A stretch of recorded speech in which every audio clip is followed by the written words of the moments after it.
कर्पूरगौरं करुणावतारं संसारसारम्। ओम शिवाय, जय माता दी। पुनः स्वागत है आप सभी का। चलिए हमारा उत्तम विषय ले लेते हैं। शुक्र बाबा 124 दिनों के लिए मीन राशि में हो गए हैं उच्च प्रभावी, और उसके साथ में बहुत सारे ग्रहों का समावेश भी होगा मीन राशि में। तो शुक्र बाबा को कहाँ कहाँ जो है बल प्राप्त होगा और कहाँ कहाँ शुक्र बाबा की जो है ऊर्जा जो है वह रिलीज़ होना शुरू हो जाएगी। अब इसका जो मूल प्रभाव है वह हमारी जो 12 राशि उन पे क्या पड़ेगा। पहले गोचर समझ लेते हैं, सभी ग्रहों को एक बार दृष्टि डाल लेते हैं। 28 जनवरी से 31 मई तक मीन राशि पर उच्च होकर गोचर रहेगा शुक्र बाबा का, शुक्रदेव का। यह भी ध्यान रखिएगा कि अगले महीने यानी कि मार्च में 2 मार्च से लेकर 13 अप्रैल तक शुक्रदेव वक्री प्रभावी भी हो जाएंगे। अब वक्री होने से जो शुक्रदेव को जितना दबाया जा रहा था वह उस दबाव को बिल्कुल भी सहन नहीं करेंगे, ध्यान रखिएगा। 4 दिनों के लिए अस्त प्रभावी भी रहेंगे 19 मार्च से 23 मार्च तक। ये हो गया शुक्र के संबंध में। अब शुक्र बाबा जहाँ पर गए हैं मीन राशि में, वहाँ राहु पहले से ही बैठे हुए हैं। फरवरी महीने में ही 27 तारीख से लेकर 7 मई तक बहुत लंबे समय तक बुध देव जो हैं वह भी गोचर करेंगे, लेकिन बुध देव यहाँ पर नीच प्रभावी होंगे। तो एक ग्रह हो गया आपका उच्च, एक ग्रह हो गया आपका नीच। सूर्य भी 14 मार्च से 7 अप्रैल तक मीन राशि पर गोचर करेंगे, और सूर्य शुक्र कॉम्बिनेशन बिल्कुल भी अच्छे भले राहु जो बदल रहा था शुक्रदेव की संगत में उसको बिगाड़ना शुरू कर देता है। बहुत एक्सेसिव हीट जो है वह भी शुक्रदेव को नुकसान पहुंचाती है, क्योंकि कोमल ग्रह है। और बड़ा बदलाव तो आपको पता ही है कि 29 मार्च से परमानेंट काफ़ी लंबे समय तक जो एक गोचर रहता है ढैया के रूप में, तो मीन राशि के ऊपर शनि बाबा आ जाएंगे। शनि और शुक्र का कॉम्बिनेशन हमेशा धन प्रदायक ही होता है। अगर जातक के अपने कर्मों के द्वारा शुक्र और शनि की उच्चता उसके दैनिक कर्मों में बनी हुई रहती है तो ही, ये ध्यान रखिएगा। यह कर्म हमारे बिल्कुल ठीक हैं, और इस प्रकार समझिएगा कि कुंडली में कुछ प्रभाव ऐसे बैठे हुए हैं, उस कारण से हमारे को रिसीव करने में दिक्कत आ रही है, यानी जो मनी जो एनर्जी है उसको रिसीव करने में दिक्कत आ रही है।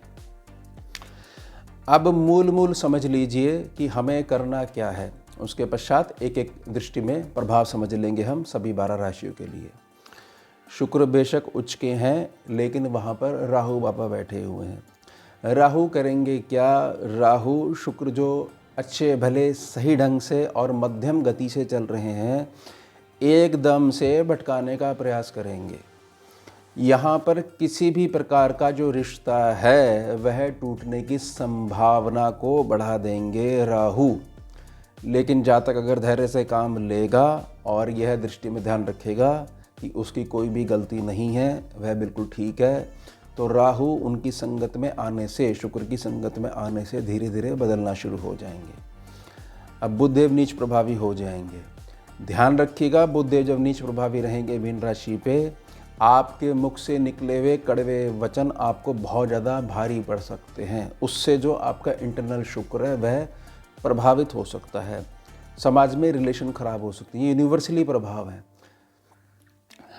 सूर्य जब मीन राशि पर आ जाएंगे 14 मार्च से 7 अप्रैल तक रहेंगे, तो आपको किसी भी रूप में समाज में जो आपकी पैठ बनी हुई है उसकी गुणवत्ता को बनाए के रखना है, यानी कि सोशल नेटवर्क तोड़ना शुरू कर देते हैं। सूर्य और शुक्र के कॉम्बिनेशन से जो राहु बैठे होते हैं वह भी खराब हो जाते हैं, और सूर्य शुक्र का मेल जहाँ पर होगा वहाँ पर एक नेगेटिव राहु यानी कृत्रिम राहु भी पैदा होता है, और जहाँ राहु होगा उसके ठीक सामने केतु बाबा भी आ जाएंगे। तो बहुत बचा के चलना है हमारे को इन 124 दिनों में अपने शुक्र को। अब जब शनि आ जाएंगे और शुक्र बाबा को जब रिपेयर करना शुरू करेंगे, ठीक है जी, अब मैं आ गया हूँ और मैं तो यहाँ परमानेंट बैठा हूँ, अब 31 मई तक आप बैठे हुए हो, तो यहाँ जहाँ जो जो आपको कष्ट हुए हैं राहु को सुधारने में, सूर्यदेव से लड़ने में अब बुध देव को भी संवारने में उसकी मैं रिपेयर कर दूंगा, लेकिन मुझे ठीक रखना पड़ेगा। मुझे ठीक रखने का मतलब ये चीज़ है कि मेरा जो प्रतिरूप है, जो भी श्रमिक है, जिसको भी आप यह देखोगे कि अपने हाथ से मेहनत करता है, उसके प्रति सम्मान बना के रखिएगा और लेते देते रहिएगा उससे, यानी उसकी जो प्रसन्नता है उससे मुझे बल मिलेगा और फिर मैं आपको आशीर्वाद दूंगा। ये है यूनिवर्सल। शुक्रदेव को बचा के रखना है। इस संदर्भ में बिल्कुल सिंपल सी कैलकुलेशन समझ लीजिए। 3 चरणों में पौष्टिक दही, मीठी दही का सेवन नित्य करें। थोड़ी सी उसमें काली मिर्च अवश्य डालें। ये बहुत ज़्यादा लाभ देगा आपको, क्योंकि ये गोचर के सीधा जोड़ देगा। गौ माता की सेवा करनी ही करनी है। और उसके साथ में सबसे बड़ा जो बल मिलेगा शुक्र बाबा को, आपके शुक्र को, वह है महादेव की नित्य शिवलिंग के रूप की जो निराकार रूप है उसकी पूजा करना। इसके पश्चात बहुत ज़्यादा आप चक्रों में मत पड़िएगा, क्योंकि इसके पश्चात जितना ज़्यादा उतरते जाओगे फिर ग्रहों की माया पकड़ लेगी। तो प्रार्थना रहेगी, पौष्टिक दही का सेवन करिए, थोड़ी सी काली मिर्च अवश्य डालिएगा, शुक्र शनि पहले से मिला कर रख लीजिए जिससे ऊर्जा बनने लग जाए। गौ माता की सेवा करिए, इससे शुक्र कैसे भी जो नकारात्मक प्रभाव अगर दे रहे हैं तो वह उस पर कंट्रोल करना शुरू कर दें आपके कर्मों के माध्यम से। उसके पश्चात शुक्रदेव के पास जो कुछ भी है वह है महादेव का दिया हुआ। तो उनके गुरु की शरण में आप जाओगे, जो उनके इष्ट उनकी शरण में आप जाओगे तो उनकी प्रसन्नता तो आपको मिलनी ही मिलनी है। अब हम मेष से लेकर मीन तक एक बार एक एक लाइन में थोड़ी सी सावधानी समझ लेते हैं और मूल प्रभाव समझ लेते हैं। चलिए, अब मेष राशि के जो जातक हैं, आपके शुक्र बाबा रहेंगे 12th सेक्शन में। फिजूल खर्ची पे थोड़ा सा कंट्रोल करके रखिएगा। स्त्री वर्ग का, स्त्री पक्ष का उचित सम्मान बना के रखिएगा। इस कष्टकारी समय में आपका जो जीवन साथी है उसको स्वास्थ्य की दिक्कत होगी या हो सकती है, उसमें उसके साथ अपने जीवन साथी के साथ मानसिक आधार पर जुड़े रहिएगा। इससे, क्योंकि ये स्त्री कारक ग्रह है, इससे शुक्रदेव को बहुत ज़्यादा मजबूती मिलेगी ही मिलेगी। चरित्र को बचा के रखना है, क्योंकि शुक्र राहु का कॉम्बिनेशन इस पे बहुत ज़्यादा फर्क डालता है। आपके लाभ सेक्शन में, वृष राशि के जातक, आपके लाभ सेक्शन में ये कॉम्बिनेशन बनेगा। आपका जो लाभ है वह किसी भी हाल में रुकने वाला नहीं है, लेकिन अगर यहाँ पर ऊर्जा कुछ इस प्रकार से प्रभाव देती है कि मेरा कुछ लाभ प्रभावित होने लग गया है, या मैं किसी बड़े प्रोजेक्ट की तैयारी कर रहा था या प्रोजेक्ट मेरा कंप्लीट है और वहाँ से मेरी एक बंधी हुई इनकम जो है वह आने की जो उम्मीद थी वह थोड़ी सी रुकनी शुरू हो गई है, तो ये ध्यान रखिएगा कि लाभ स्थान पर जो राहु हैं वह बहुत ज़्यादा ज़ोर लगा रहे हैं शुक्रदेव के ऊपर, यानी उसको बैलेंस तरीके से चलने के लिए जो है हटा रहे हैं वहाँ से कि बहुत तेज़ी में कार्य करो क्योंकि मैं राहु हूँ। तो जो उपायों के लिए उन्होंने प्रार्थना करी है, मात्र इनके प्रयोग से ही बहुत ज़्यादा आराम मिलने लग जाएगा। मिथुन राशि के जो जातक हैं, यह जो कॉम्बिनेशन बनेगा शुक्र बाबा की उस्ता का, यह बनेगा आपके 10th सेक्शन पे और इसका सीधा प्रभाव पड़ेगा आपके 4th सेक्शन पे। कर्म क्षेत्र में आ रहे बड़े बदलावों से बिल्कुल भी हटिएगा मत, थोड़ा धैर्य से काम लीजिएगा। जल्दबाजी में आकर एकदम से डिसीजन मत लीजिएगा, थोड़ा सा धैर्य की पालना करोगे तो 10-11 दिन जैसे बीत जाएंगे। जो लोग भी आपको परेशान कर रहे हैं वह स्वयं आकर क्षमा याचना करेंगे और स्थितियां पहले जैसी हो जाएंगी। लेकिन ध्यान रखिएगा, इस काल से आपने सीख क्या ली है, इस बात को ध्यान बना के रखिएगा, नहीं तो सीधा फर्क आपके सुख स्थान पर पड़ेगा। कर्क राशि के जो जातक हैं, भाग्य स्थान पे ये कॉम्बिनेशन बनेगा। मेरी प्रार्थना रहेगी, समय आ चुका है थोड़ा सा बाहर निकलने का, समय आ चुका है गतिविधियों को थोड़ा सा फैलाने का, समय आ चुका है राहु को यानी सोशल नेटवर्क को बहुत ज़्यादा पॉजिटिव करने का, और उसके आधार पर बहुत ज़्यादा मेहनत होने वाली है। लेकिन केतु को बल बिल्कुल मत दीजिएगा, मेहनत करिएगा, क्योंकि शनि बाबा आने वाले हैं दिमागी रूप से अधिक। भावनाओं में आके अगर मेहनत करोगे तो उत्तम रिजल्ट शुक्र शनि का कॉम्बिनेशन नहीं दे पाएगा। सिंह राशि वालों के लिए जो कॉम्बिनेशन बनेगा ये बनेगा अष्टम भाव में। प्रार्थना रहेगी पौष्टिक भोजन करिए, ब्रह्मचर्य की पालना करिए, एकनिष्ठ रहिए, किसी प्रकार से शुक्रदेव के मंत्रों का उच्चारण कर सकते हैं तो वह करिए, गौ माता की सेवा करिए, सफाई करिए, ओम नमः शिवाय का जाप करिए, नित्य अगर स्नान करा सकें महादेव को कच्चे दूध से या जो ताज़ी जो दही होती है उससे स्नान करवाइए। बहुत सारी जो अड़चने हैं वह ऐसे गायब हो जाएंगी जैसे कभी थी ही नहीं। इस बात का ध्यान बना के रखिएगा। और अगर शिवलिंग का पूजन करोगे जिस तरीके से मैं प्रार्थना कर रहा हूँ, कच्चे दूध से और ताज़े दही से, तो किसी न किसी रूप में धन का जो मार्ग है वह प्रशस्त होता ही रहेगा। ध्यान बना के रखिएगा। अब कन्या जो राशि है इसमें जो कॉम्बिनेशन बनेगा आपके 7th सेक्शन पे बनेगा, फूंक फूंक के कदम रखिएगा, गृहस्थी में कुछ कठिनाइयाँ आ सकती हैं। कैसे कदम फूंक फूंक के रखिएगा कि हमारे मुख से जो बुध बाबा जब यहाँ पर आने वाले हैं तो वह नीच प्रभावी हो जाएंगे, तो हमारे मुख से वाणी आधार पर कोई भी वचन ऐसा नहीं निकलना चाहिए, कोई दुर्भावना के शब्द ऐसे नहीं निकलने चाहिए जिससे कि सीधे तौर पर हमारी जो गृहस्थी प्रभावित हो जाए। यही प्रार्थना मेरी मित्र और संगति के लिए रहेगी, सामाजिक रिलेशंस के लिए रहेगी, या यहाँ पर जो व्यापारिक संबंध हैं उन लोगों के साथ भी रहेगी। थोड़ा सा धैर्य की पालना करिएगा, थोड़ा सा ये परीक्षा का समय है। अगर आप सही हो, जैसे मैंने पूर्व में प्रार्थना कर दी है, तो स्वतः ही चीज़ें ठीक होने लग जाएंगी। और यह जो काल है जिसमें हर कोई बिगड़ रहा है, तो उससे सीख बना के चलिएगा, भविष्य में बहुत काम आएगा आपके। 7 नंबर राशि तुला राशि, यह जो कॉम्बिनेशन बन रहा है यह आपके 6ठे सेक्शन में बन रहा है। प्रार्थना रहेगी विवाह से बाहर की जो सीमा होती है वह हमेशा कष्टकारी होती है। एक्स्ट्रा मैरिटल अफेयर्स, इस चक्कर में बिल्कुल भी पड़ने मत दीजिएगा। अपने आप को, अपने चरित्र को बचा के चलिएगा। ये व्यर्थ का स्त्री पुरुष आकर्षण है, ये सर पे चढ़ के बोलेगा ही बोलेगा। प्रार्थना रहेगी व्यर्थ का जो आकर्षण है वह थोड़ा सा कर्जा भी चढ़ा सकता है। थोड़ा सा हाथ रोक के चल लोगे तो यही चीज़ 29 मार्च से जब शनि बाबा आ जाएंगे तो वो सबसे पहले रिजल्ट उस चीज़ को रिपेयर करेंगे, रिजल्ट देने से पहले।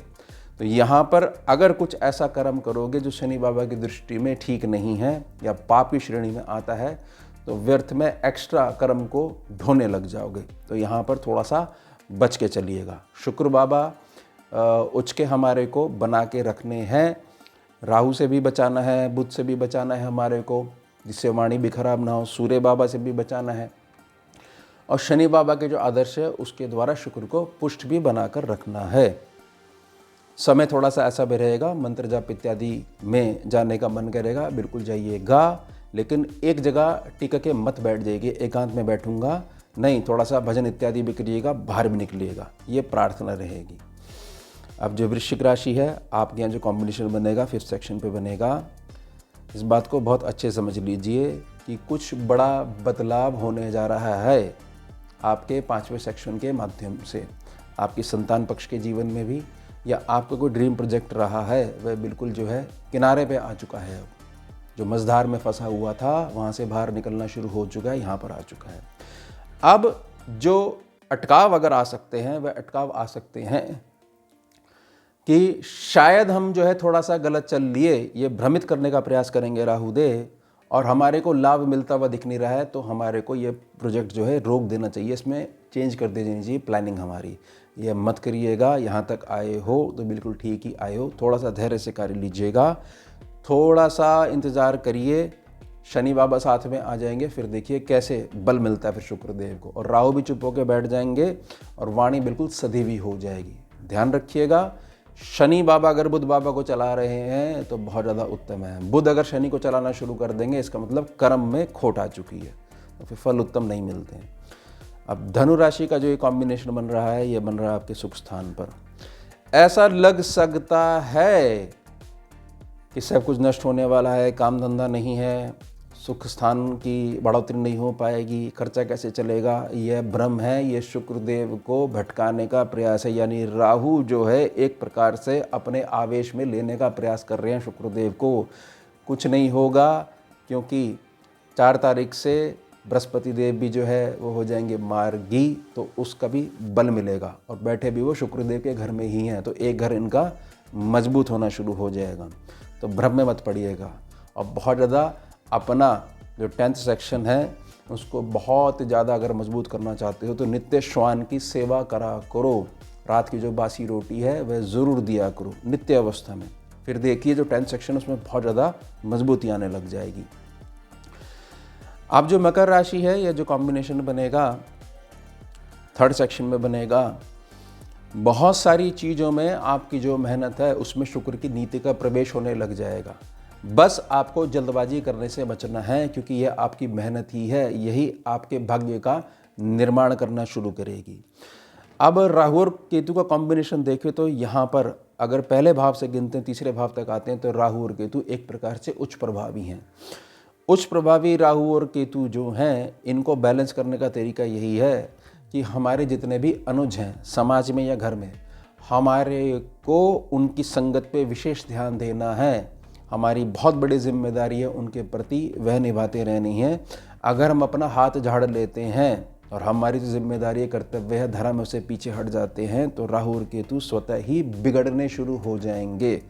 ध्यान रखिएगा, पिता के तौर पर अपने अनुजों का आपने ध्यान रखना है, बेशक आपके घर परिवार में हो या बेशक समाज में हो।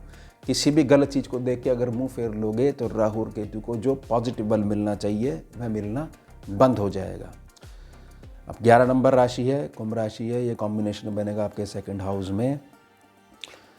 एक बार अगर कोई ज़मीन का टुकड़ा बेच देते हो ना जल्दबाजी में, फिर वो लौट के नहीं आता है। यह स्थिति वाहन के लिए है, यह स्थिति उसके लिए है कि किसी ने हमारे को बोला है तुम्हारी नौकरी नहीं लग पा रही है, मेरी सरकार में बड़ी पैठ है, बड़ी जान पहचान है, इतने पैसे लगेंगे, और तुमने अंधा विश्वास करके उसको पैसे दे दिए।